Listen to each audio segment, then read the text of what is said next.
episode, you'll find out how you can download your free sexy checklist that you can do with yourself and even better with your friends. Sexiness is being authentically yourself, and we give you 5 characteristics of a sexy person. Amy and I then answer 10 of the Are You Sexy quiz questions, and you get to find out if we pass the sexiness test. Make sure to listen because this podcast will give you the tools to create a sex life that is fulfilling for you. We are thrilled to partner with XNs who are all about making your sensual experience the best it can be. Xsense has an amazing and luxurious cooling arousing gel that is perfect for those motivate me moments that we'll tell you about halfway through this podcast. We love what Xsense is doing for your sensual and sexual experience. Check them out at xsens-usa.com. That's EXSENS-USA.com. Welcome to the Sensational Sex Podcast, where we help women in long-term relationships thrive after the honeymoon stage is over. Are you a woman who wants a deep, intimate, and satisfying connection with her partner? Of course you do. Amy Rowan and Dr. Trina Reed have the answers, and all you have to do is join us each week. Soon, you'll be that woman who effortlessly has a satisfying sex life. Follow us on social media at Sensational Sex Podcast. Share this episode, leave a review, and thank you for subscribing. Now, let's start the show. Hello, beautiful people. I'm Dr. Trina Reed, and thank you for listening to the Sensational Sex Podcast. We're so happy you're joining us. I'm Amy Rowan, the suburban sexologist. Even though your sex life will never be perfect, you can create a sex life that's perfect for you, and we're here to help you with that. Hey, Amy, nice t-shirt. Thanks. I like your t-shirt too. Wait, do you have a coffee mug? I do. Second. I love it. I need one. Amy, why does every listener need a Motivate Me t-shirt and coffee mug? This is an easy way for you to learn to initiate sex and ask for what you want. This t-shirt is like a Swiss Army knife. It's an easy way to initiate sex, communicate, and ask for what you want. Imagine what your partner would say if they saw you wearing this. I know exactly what your partner's going to say when they see you wearing this, and it's going to be amazing. They're going to be so happy. Everybody's going to be happy. So if you want your very own Motivate Me t-shirt and coffee mug, you're in luck. We're doing a limited sale from November 11th to 25th. Go to our website, sensationalsexpodcast.com, to find out more. Pick yours up today, and you have one more week to get it. You know what I really love about this too? Is you can wear this out, and nobody would really know what this is, but for you and your partner, this is kind of a little inside joke. It's a secret code. Yeah, secret code. I love this. This is the one if your partner never quite picks up on your cues, or if you have made it a goal to initiate a little bit more, you can just put on your t-shirt, and they will be running to the bedroom with you. Yeah, it's fun, especially when you've been partnered for a long time and you have a secret sexual code. I mean, it's just an easy, fun way to inject sexiness into your partnership. And I love having a secret code too. I had one client, a couple client of mine, their secret code was you want to get some Starbucks. So it's nice to have a way to signal to each other that it's something that you're both looking for rather than just waiting for someone else to say the right thing or do the right thing. That's right. Especially when you can do it in front of your kids and your kids have no idea. And that's even funnier because they have no idea. Yep. Even better, even better. Well, in our last podcast, episode 10, we discussed feeling worthy. Feeling sexy and expressing your sexuality are rooted in feeling worthy. And on today's podcast, we're going to discuss what being sexy means. So in the second half of our podcast, we're going to go through a sexy checklist that I developed. And as a thank you for listening to this podcast, we are going to tell you how you can download this sexy checklist for free at the end of the podcast. You can share this checklist with all your gal pals. And in fact, a great idea is to go out with your friends, have a few margaritas, and answer the questions. I especially encourage you to go out with those friends that love to build you up, because if you are feeling a little less than sexy, the best thing that you can do is go out with that friend, go through this sexy checklist, and anytime you've got a little doubt, have her tell you exactly how awesome you are. You know, I've always found one of the best aphrodisiacs is going out with your friends and having that lift from your friends. And then you come home to your partner and you're feeling good about yourself and you want to get some. So this is just a fun, easy way to lift yourself up and your girlfriends. Yes, absolutely. So what is sexy? You know it when you see it, but what are the qualities that make up someone being sexy? Yeah, we think of sexy as someone who looks good on the outside, but all the research points to sexiness coming from the inside. And I'm sure we've all heard that the sexiest women are the most confident women. So how can someone tap into that sexual confidence? The closer you get to being your most authentic self, the more self-worth, self-esteem, and confidence you will naturally have. So you're saying that sexiness is just being yourself? I love this. I agree with this. Something that I have said in many, many years of doing parties for women, intimacy toy parties, was that sexiness begins in the brain, and the sexier we feel on the inside, the sexier we feel on the outside, and vice versa. And so it kind of really all builds on itself. So here are 5 characteristics of a sexy person. So characteristic number 1 is you're comfortable in your own skin.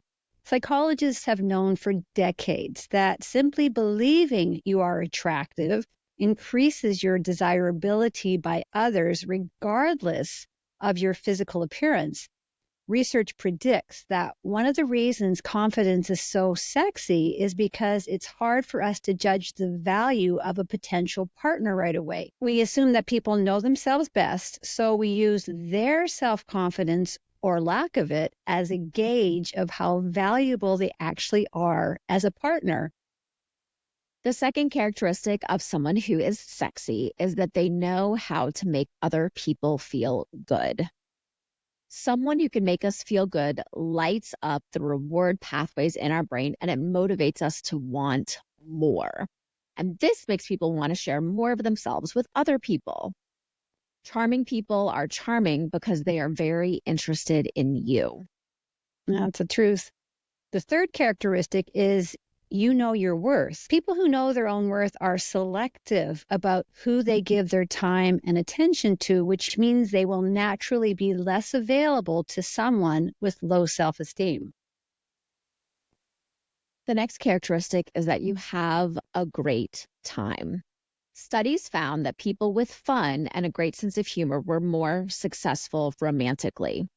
We're drawn to fun people who we believe are better at communication and conflict resolution.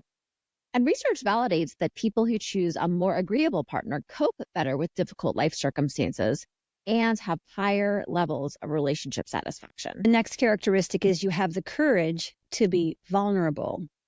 Researchers who conducted a series of experiments on hundreds of participants found that vulnerability can be very alluring. They named this the beautiful mess effect.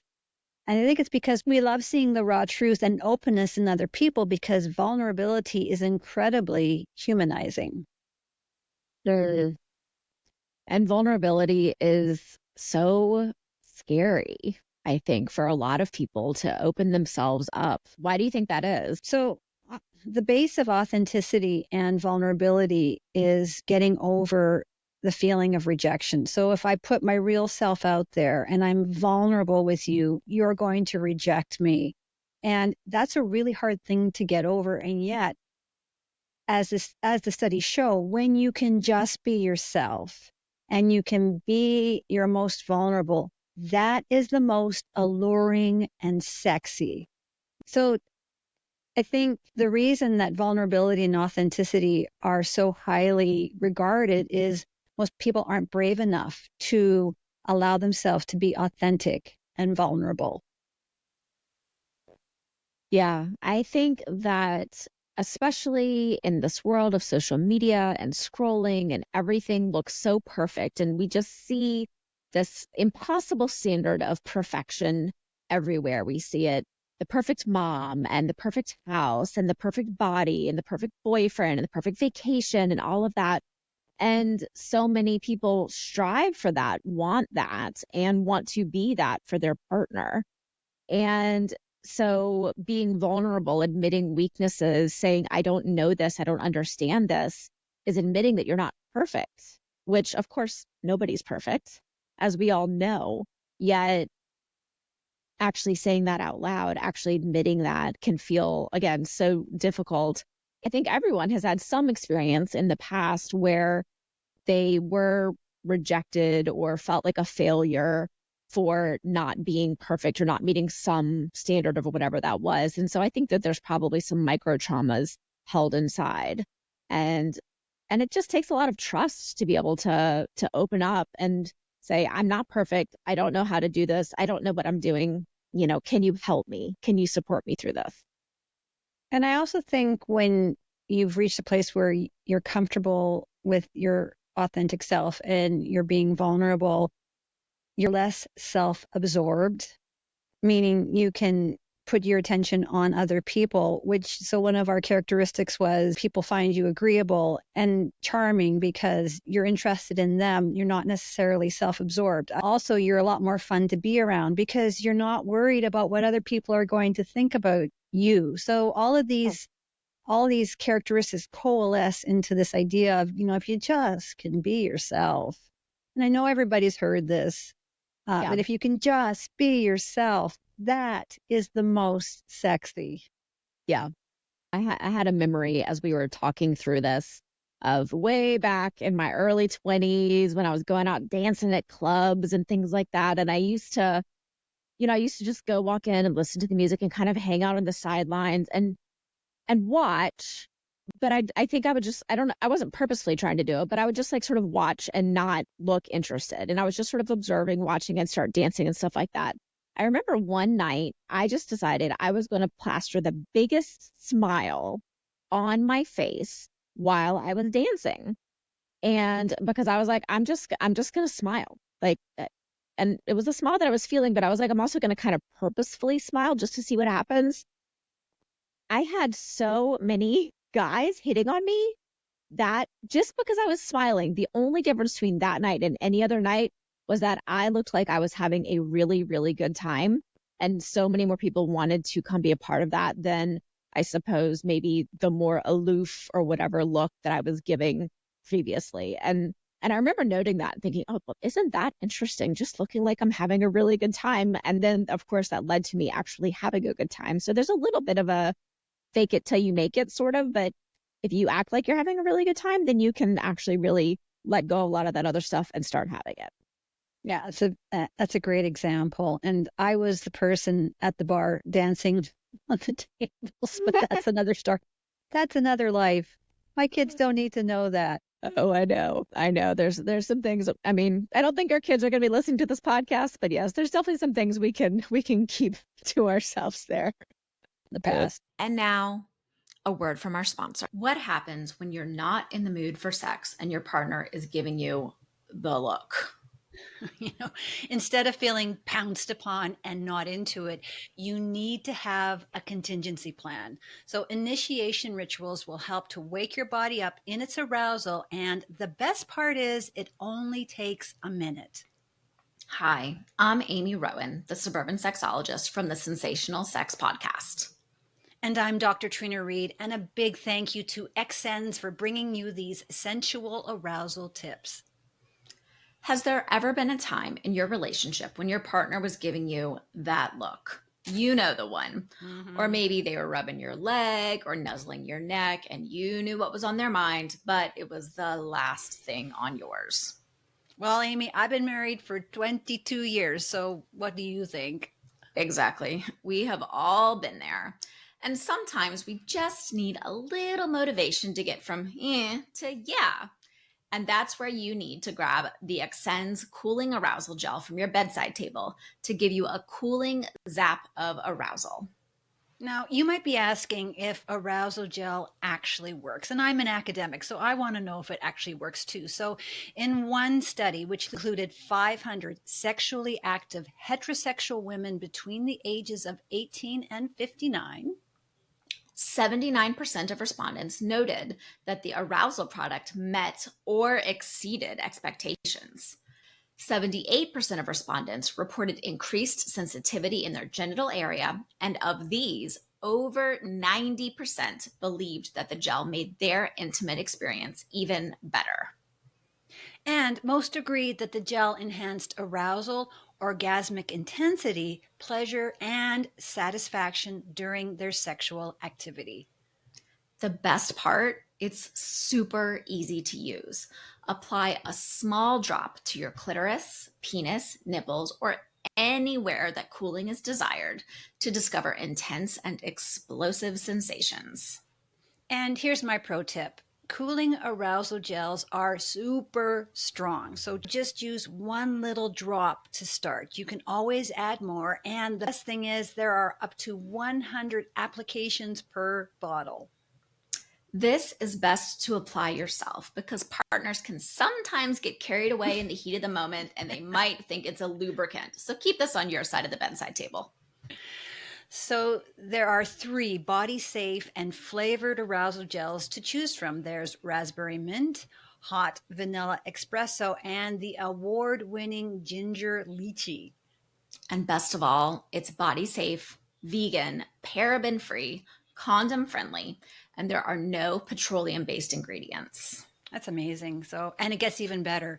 So go right this second before something in your busy life gets you distracted to the XN's website. That's xns-usa.com and use the coupon code sensational and you will get 20% off.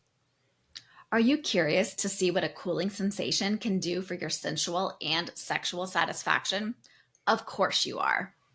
So make sure to have this discreet bottle of XN's arousal gel in your bedside table and find out how it changes your sexual experience. All right. Well, it is time to do our sex IQ. So our sex IQ question for this episode is, when a woman becomes sexually aroused, which of the following is responsible for releasing moisture into her vagina? A, the skin gland, B, Bartholin's gland, or C, the vaginal gland? The answer is B, the Bartholin's glands. Okay. Women produce somewhere between 1 and 4 milliliters of vaginal fluid every day. The exact amount of fluid you produce each day will vary.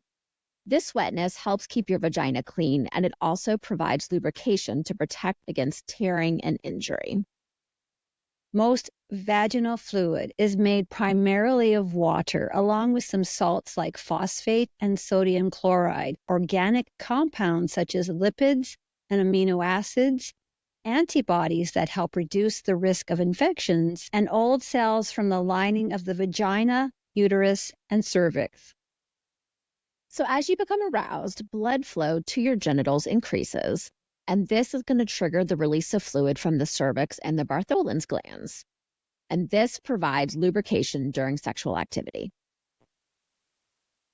So hormones play a big role in a woman's vaginal wetness. So higher estrogen levels lead to increased vaginal wetness. However, as your body produces less estrogen during menopause and afterward, it may not produce as much vaginal fluid. And lube makes all sex better. It's a great sex habit to get into, and your vagina will thank you. Yeah, Amy, we really need to do an unpack lube segment where we discuss water-based lubricant, silicone-based lubricant, and lube with THC. So stay tuned, dear listener. We are going to make sure that that happens.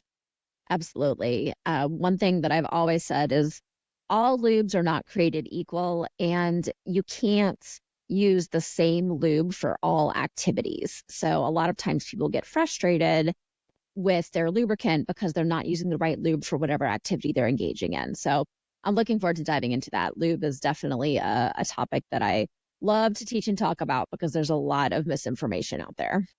Yeah, and I'm going to share something that I still feel so much shame about. So I'm like, I'm this age. I've been doing this for 25 years and I still feel so much shame about this. And that is I've never been able to produce a lot of wetness, and I've always had to use a lubricant, and it feels like my body is deficient in some way because I'm not woman enough or something. I don't know. But this has always sat in the back of my head. And, if I want to have intercourse, I have to use lubricant. And especially now that I've gone through perimenopause and my body's moving into menopause, I'm producing even less lubricant. So it's even more necessary. I understand those women who maybe feel a little shameful about pulling out the lubricant bottle because I think there's this myth that you're not woman enough if you have to use lubricant. Yeah.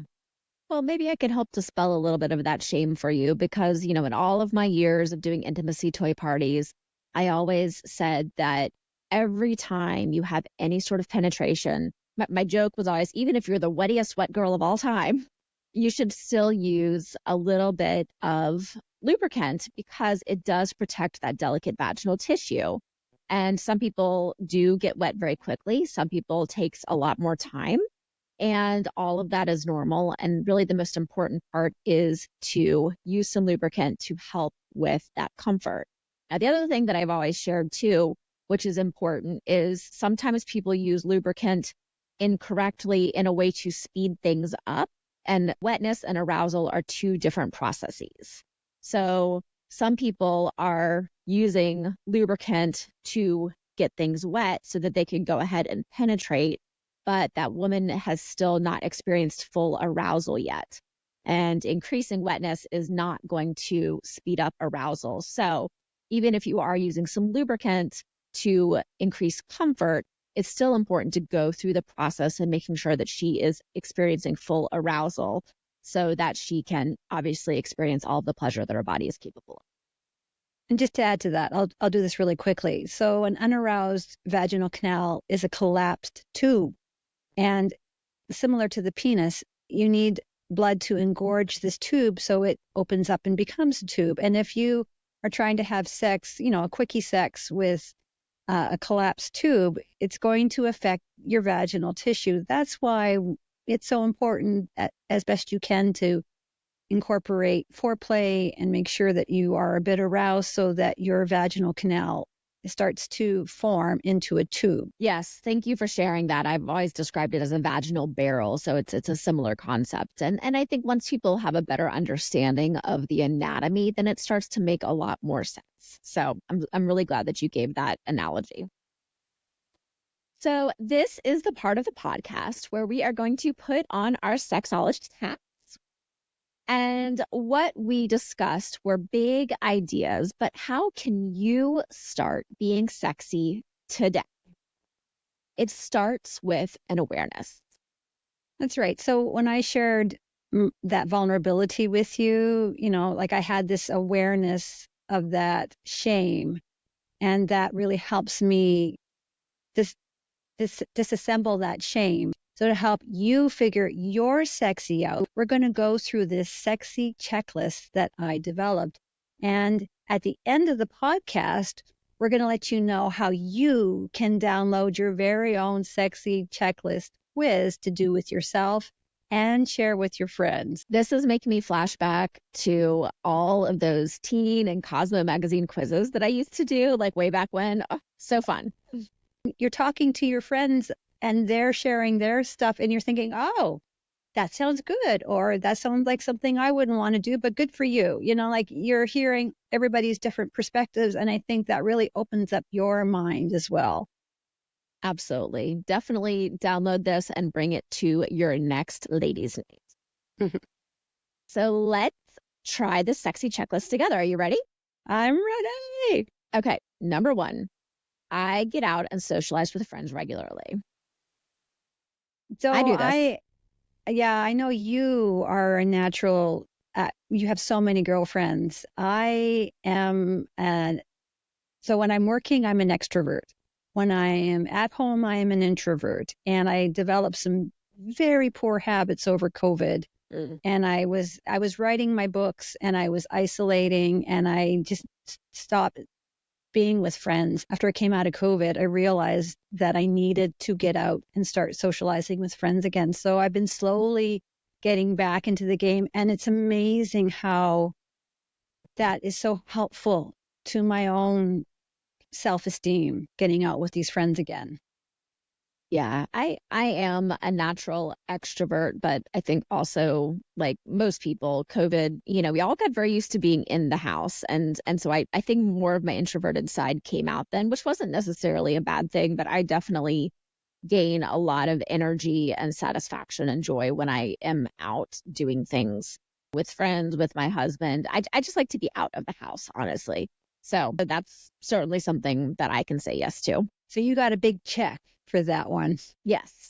Big check. Double check on that one. So number 2, I have a hobby or something that interests me that is separate from my home and work life. This is one that I developed actually also sort of in a reaction to COVID, but early that fall of 2020, I picked up a tennis racket for the very first time. And I joke that how hilarious it was because I played violin, I acted, I was artsy fartsy, like kid and teenager and young adult. Like sports, doing anything athletic or anything that made me sweat was not my thing. But I started playing tennis it was an easy sort of thing to do, social distancing, and I was doing it with a couple of my best friends. And it was so fun, and I'm completely addicted. And in fact, I won my 3rd round playoff game for singles last night. So I'm actually starting to get kind of good. And it's been really fun learning something new in my 40s. And also it's something that's mine. I get to leave the house. And it's just very rewarding. And so that's giving you a lot of confidence. Yeah. Okay. Yeah. Absolutely. Plus, tennis skirts are kind of cute. They are. They're really cute. So I am sorry to say, I'm a perfectionist. And so I believe if I'm going to do something, I'm going to drill down and do the very best that I can at it. So I cook and I work out, and I am an excellent cook, and I am really great at working out. And I don't know if those are hobbies, but those are the things that give me satisfaction. I love leaving everything on the workout floor. And I love it when I'm digging into something that I've made that tastes amazing. I'm just like, oh my gosh, I made this. And so, yes, I don't know if these are hobbies, but they sure make me feel good. And so we got to check for both of that. Yeah, I would say so. Absolutely. Okay. I laugh at least once per day. Yeah, I have a dog, and my dog makes me laugh, and my teenagers not so much. Sometimes my teenagers make me laugh. My husband's a serious guy, so I'm the funny one of the family, but I do look for reasons to laugh because I've got 3 serious academics in my house, and if I'm not laughing, nobody here is laughing. So I do look for ways to laugh. Yeah. Yes, I look for ways to laugh. My especially my middle son is hilarious. He creates these characters. He needs to get on a stage, frankly. He won't listen to me. He wants to play football. But he is so funny. And these characters come out, he does these dinner time shows, and they just have us all rolling. They're kind of inappropriate. He's only 13, but I can't help but just cracking up. My husband and I are staring at each other like, should we let him continue this? But we do, because it's so funny. And then my littlest is just this little bundle of eternal sunshine, and he makes me laugh all the time. And so yeah, there's a lot of laughter in my house. And I don't want to say my oldest son doesn't make me laugh too, because he certainly does, but we definitely look for those opportunities. And I love getting on the phone with my sister too, because she'll go on these hilarious rants about things that just crack me up. So yes, I find a lot of laughter in my life. Good. Number 4, I say something nice to myself every day. Ooh, I don't know if I do it every day. I think probably like a lot of people, you have good days and you have bad days, and you have days when you really need to build yourself up, and those are the days that I think I struggle with it. But then those, I think, are sometimes the days that I consciously say nicer things to myself because I know I need to hear it. So I'm not an overwhelmingly negative person, so I think that I'm more positive than anything else, but this is definitely something that I could be more conscious of. Yeah, I've had to learn how to say nice things to myself and how to catch myself when I'm putting myself down. And it's a work in progress. My go-to is to look at how I'm doing things wrong, because I am a perfectionist. And unfortunately, I see this in my older son. And, we're high achievers with high anxiety and high perfection. And so we're always looking for what we've done wrong. And I've had to train myself over 20 plus years to see when I'm doing that, stop it, and then replace it with something positive. That is a work in progress. So we both get like a half check for that. Half check, yes. So number 5, I mostly look at what is going right in my life. I do. And something I started 10 plus years ago is I do a morning meditation. And during my morning meditation, I started to say, today I'm going to look for what's perfect. And my reticular activating system has now just kicked in every morning, and I start looking for how my life is going right. It took a long time to get there, but it absolutely works. So I'm looking for why my life is turning out perfect and why my life is so great. It's not to say that every day is great, because it sure isn't, but I'm always looking for that. Well, and it's like that confirmation bias, right? If you're shopping for a car and you know that you want to buy a red Toyota, then when you're driving around, you're going to spot red Toyotas everywhere. And you're like, does everybody drive a red Toyota? No, you just didn't notice all the red Toyotas before because you weren't looking for it. And it works in all of those different things. If you are looking for the negative stuff, you're going to find the negative stuff. If you're looking for the positive stuff, you're going to find the positive stuff. I think I've always been a pretty glass half full kind of girl. I think I can credit this one to my mom, who's a psychologist, and she is just this font of positivity, and she always has been, and she definitely poured that into me and my siblings growing up. And so, I think sometimes it can go almost too far in a way, but I think that tampering it with a slight dose of reality, but still keeping an eye out for the positive things is very healthy. So I would say that I definitely mostly look at what's going right in my life. So I'd give myself a check for that one. So number 6, I don't sweat the small stuff. I don't sweat the small stuff. And I think this is one that I can give some credit to my husband for. He is just even Steven, just super calm at all times. I've always been a little bit of an up and down kind of person, and he can just look at me and just say, Amy, and he's not dismissing what I'm feeling, but he is putting some perspective on it, which I appreciate. So coming back and looking at the 10,000-foot view when things feel very difficult, I think is very valuable. So I would definitely give myself a check for this one. Good. I'd give myself a big No. I try not to sweat the small stuff. I do my best not to sweat the small stuff, but I can easily find myself looping in that anxiety. And, it's, as I've already said, it's been a process. It's a work in progress for me, but I do sweat the small stuff. So I get a no for that. Give yourself some grace though, because I think that there's probably so many people that are listening that can completely recognize and empathize with this too. And I think it's just important for people to know that it is a journey and nobody is perfect at any of this. I am neither a guilt thrower nor a guilt catcher. I used to be a guilt catcher, and again, I've had to learn over 20 plus years how to set boundaries. And I mostly don't catch guilt now, although, sometimes it does sneak in there and I see myself catching the guilt, usually from family members that, we've had these patterns as a family for so many years that, just like automatically I catch their guilt and I, take in their guilt. However, I mostly don't now.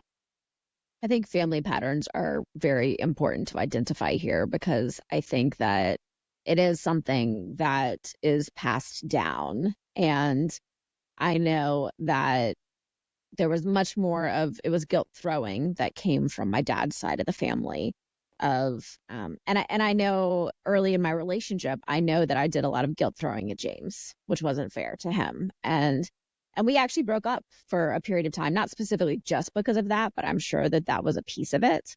And I finally had to look at that and say, why am I making this person that I really love and care about feel guilty about anything?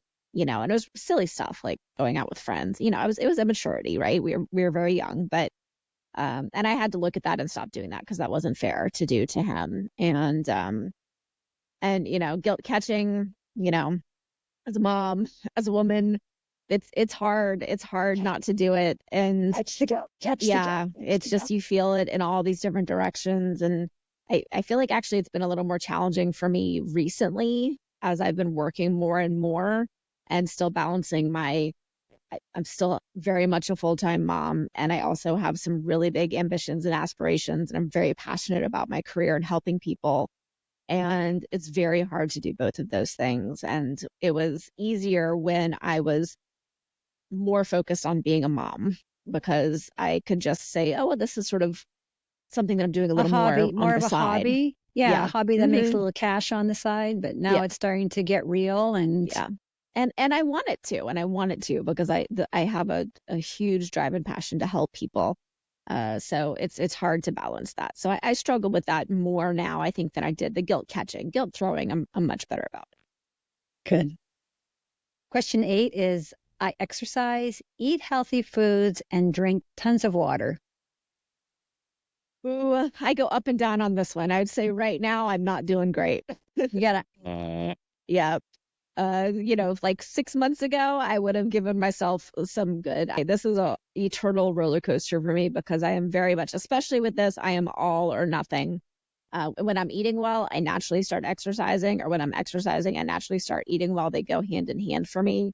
And then I start drinking lots of water and all of that. And then if it falls off, it completely falls off. And right now I would say I'm in a fall off point. I need to get back to it. School started today. Yeah. So self-esteem is ephemeral, meaning it wanes and waxes, and you can't just be self-confident all the time. It's going to come and it's going to go. And I think having that awareness of what's happening is going to help you get you back on track. So the answer for me is yes, I do eat healthy and I do exercise, and that gives me a lot of confidence. So I get a big check there. As it should. I have at least one gorgeous set of underwear that fits. So when I first got married, I had multiple sets of beautiful lingerie. That's my thing. I love having it. And it was like a big tease foreplay for my husband because I would pull some out before he went to work and I'd put it on and I'd say, wait till you get home. And then he'd be thinking about me in these beautiful lingerie. Fun. And, it was such a nice couple thing that we got to do. And then I got pregnant. And even though I'm back to the size that I was pre-pregnancy, my body shifted. And the underwear that I had these wisps of Italian lace, they no longer fit me. So I had to throw the hundreds and hundreds of dollars of lingerie out. And then I had, after my second baby, and then I went through perimenopause, and my body was shifting and changing. And I felt so discouraged about buying an expensive piece of lingerie. It just didn't seem worth it, especially when my kids were little. I just had no desire to do that at all.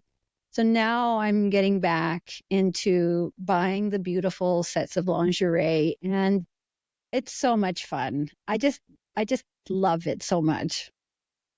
It's interesting because I don't own any beautiful lingerie, but my husband shops for, he likes certain types of panties and things like that. So he has bought a lot of different things for me. And is it something that I would necessarily choose? I don't know. Maybe not, but he loves it, and that makes me feel beautiful. And so kind of flashing back to what you did earlier on in your marriage, like we do that now where I'm just like, oh, I'm like, here's the pink ones. And he loves it, and then that makes me feel really good. It's just fun. It's just a fun, easy thing you can do as a couple. And, yes, absolutely. And we both work from home, and with the kids gone, I can put on something like that, and I can have a skirt on, and I can give him a little peekaboo.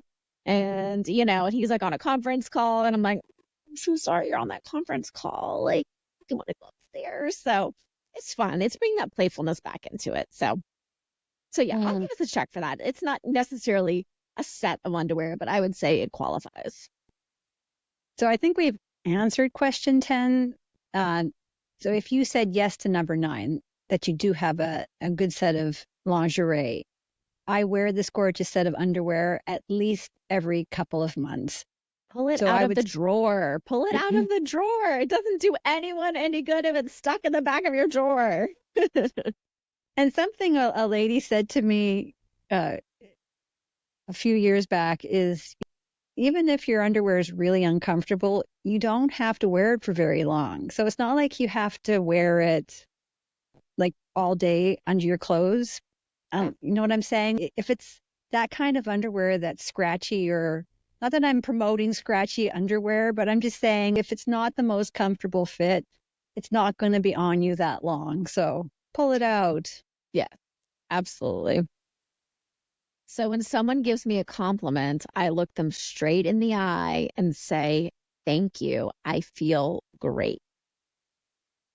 I do this now. I never used to do this before. And the reason I do this now is because I wrote this quiz a few years back. And every time somebody would give me a compliment and I would start backtracking and diminishing and dismissing what I had just done, I would think about this checklist. I would look them in the eye and say, thank you, I feel great. And I felt so stupid doing that. And yet it's such a better response to, oh, no, really, it's not a big deal. I just, no, it's, like that, what women do. Yeah. Well, I think we're socially conditioned. We're socially conditioned to be humble. We can't brag. We can't be too big. We can't be too much. We can't be too anything. And so if someone says, you look beautiful today, oh, no, I didn't, this is nothing, And yeah, this is also something I had to consciously work on. If I'm talking to somebody and I pay them a compliment and they're like, oh, no, I look at them and I say thank you. Just say thank you. Just say thank you. And they pause and do that. So if this is something that you're already embracing in your own life, absolutely. But help the other people around you learn to say thank you. And please teach your daughters and your sons, but definitely your daughters, to say thank you when they receive a genuine compliment. Absolutely. So even though there are more questions on the sexy checklist, that's all the time we have. So if you want to do this checklist, you can get the full sexy checklist from our website, sensationalsexpodcast.com, or in these show notes. So what do you think is our biggest takeaway from this quiz? I wrote this quiz with purpose, which is that we're doing a lot of good things already in our life, and it's just highlighting the things that we're already doing in our life, going out with friends, taking care of our bodies, making sure we feel good about ourselves. As you were going through this checklist with us, you're probably going, hey, yeah, I do that, and I do that, and I do that. So there's already a lot of things inside of you that are already sexy. I wrote this checklist for women to see, hey, you know what? Maybe you are sexy. What I stood out for me was is that you and I had some different answers, and there were some things that I felt like I was doing well on that you didn't, and there were some things that you felt like you're doing well on that I wasn't. And I think what's important to highlight is that we're not striving for perfection here. This is all a work in progress, and we're not judging each other. And it's also just a good reminder of, like, again, when you were talking earlier, if we focus on the things that we are doing rather than focusing on the things that we aren't, and celebrating each one of those, and rather than be like, oh my gosh, okay, I gotta go drink more water now. No, but I'm feeling good about myself. I've got a great hobby. I just want to play off tennis match game. I'm learning something new, and that's awesome. And I'm going to focus on those and take that into the bedroom tonight. Yeah. So to recap, feeling sexy is about you being comfortable in your own skin. You know how to make other people feel good. You know your self-worth. You have a great time. And you have the courage to be vulnerable. Though there are many traits that have contributed to your sexiness, they all stemmed from being yourself. Your sexiness shines when you're completely, unapologetically yourself. Can I get an amen? Amen. Amen. Amen. Now, if you want your very own Motivate Me t-shirt and coffee mug, you're in luck because we're having a limited sale from November 11th to 25th. Go to our website, sensationalsexpodcast.com, to find out more. Until the next podcast, stay sexy. Our next podcast will discuss micro shames and how they silence you by making you feel unworthy, insecure, never good enough, and never let your guard down. There are big shames, and then there are micro shames. Micro shames are the shames that go unnoticed, but their cumulative effect can be devastating to your sexual self-confidence. Hi, I'm Amy Rowan, the suburban sexologist. And I'm Dr. Trina Reed, and we're so happy to help your sexuality thrive after the honeymoon stage is over. In this episode of the Sensational Sex Podcast, you'll find out why micro shames are like a thick coating of black tar that sits on top of what would be a natural and healthy sexual desire and arousal response. Because micro shames are so tiny and easy to disregard, their power is they keep you looped in insecurity and silent. We go through how one woman, Alexandra, dealt with someone who body shamed her and what she did to get her sexual power back. Listen to the Sensational Sex Podcast, where we give you the tools to create a sex life that is fulfilling for you. Are you ready to experience more passion and more pleasure? In my suburban intimacy practice, I offer one-on-one sex and intimacy coaching for women and couples. Book a complimentary discovery call at suburbanintimacy.com or learn more about my Intimacy Ignite program, your solution to experiencing satisfying and fulfilling sexual experiences and connection, even when you're busy, tired, and stressed. Intimacy Ignite is a curated collection of stimulating sex education, activities, and challenges, whether you are single or in a relationship, plus live coaching with me twice a month. Save $10 off your first month with the code PODCAST. You can learn more at intimacyignite.org.